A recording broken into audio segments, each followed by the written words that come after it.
Ngayon nga ang araw ng paghatid sa mga labi ni Christine Dasira sa kanyang huling hantungan. Kasama yung mga mahal sa buhay at sa assistance din ng mga kapulisan. Pakinggan natin yung huling mensahe ng kanyang mama bago siya ilibing.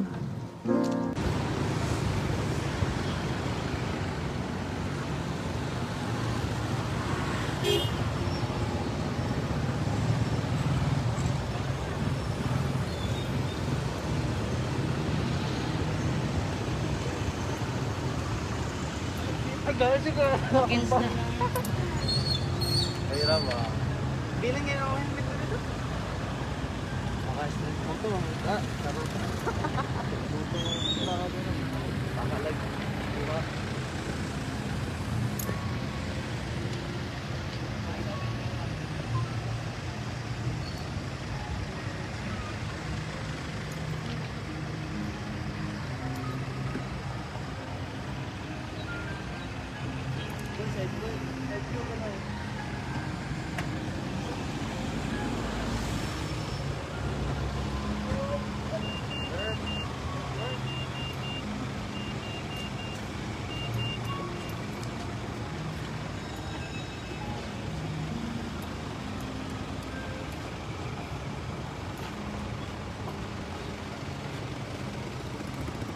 Okay.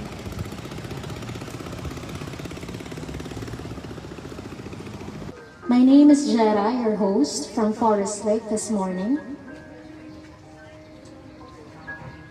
To start,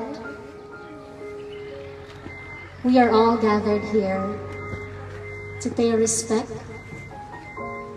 to our departed, Miss Christine Angelica Faba Dasera. Now to give us the word of thanks, may we call on Ma'am Sharon Rose Faba Dasera, the mother of Ma'am Christine Angelica Faba Dasera, for her message.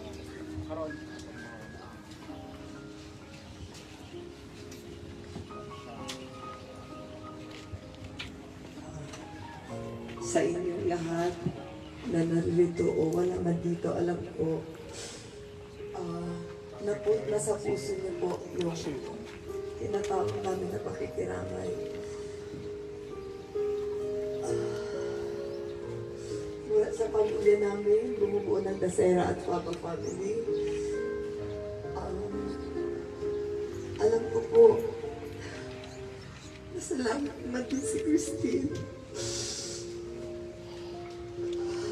Nagsusumamo din siya, nagpapasalamat sa inyo na sana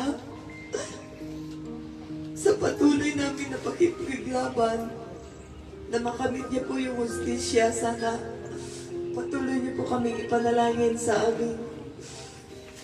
Alam niyo na, sabi nila nga, hindi namin alam kung sino gumawa, so we need ourselves to be protected also.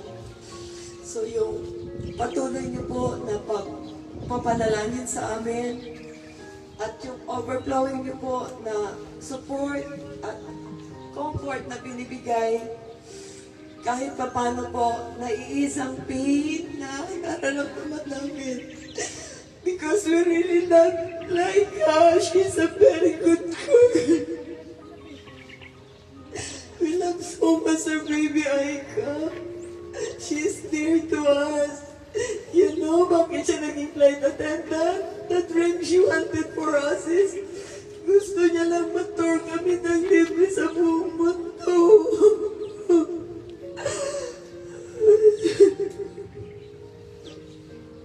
Sa lahat po ng tumulong sa amin, nandyan kayo, even in your prayers.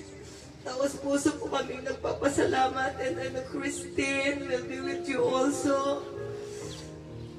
Yun ang masasabi ko. Maraming salamat po sa pagbibigay niyo po ng inyong pakikiramay sa amin. At ang tanging hiling ko po is, we are praying for justice for my baby Aika, justice for Christine. Lord, please hear us and heal us for what we have done. And please guide us, Lord, to what Christine wants is only justice, God. Lord Jesus, thank you.